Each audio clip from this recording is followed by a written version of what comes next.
कल राहुल गांधी ने चुनाव आयोग पर गंभीर आरोप लगाए। उन्होंने कहा कि आयोग वोट की चोरी कर रहा है। उन्होंने यह भी कहा कि उनके पास एटम बम है। ऐसे आरोपों के जवाब में चुनाव आयोग ने भी पलटवार किया और कहा कि कभी उन्होंने चुनाव आयोग से शिकायत नहीं की है।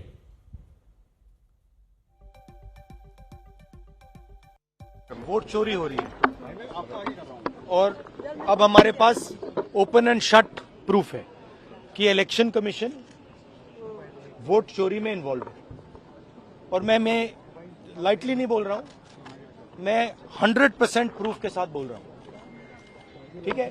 और आप सबको पता लग जाएगा, जैसे ही हमने ये रिलीज किया पूरे देश को पता लग जाएगा कि इलेक्शन कमीशन वोटर चोरी करा रहा है। किसके लिए करा रहा है? किसके लिए करा रहा है?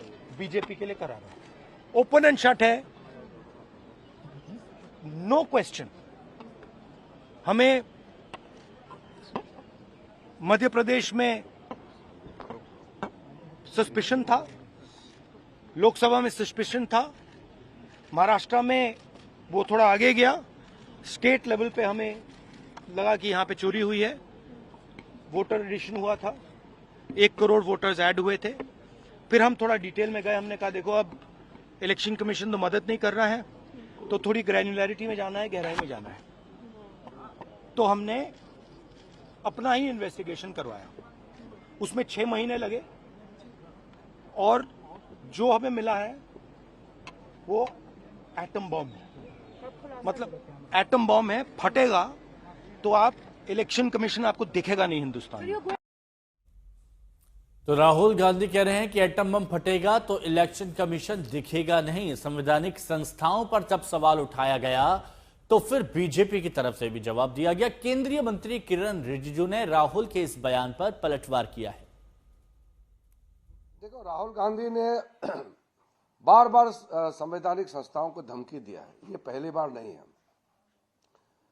2014 में मोदी जी के नेतृत्व में प्रचंड बहुमत जीत के हम कैसे आए? तो हमारी सरकार तो नहीं था। तो इस बीच में कई स्टेट्स का इलेक्शन हुए हैं, कई स्टेट से उनके गठबंधन वाला जीतते हैं, कई स्टेट से जो एनडीए वाले जीतते हैं।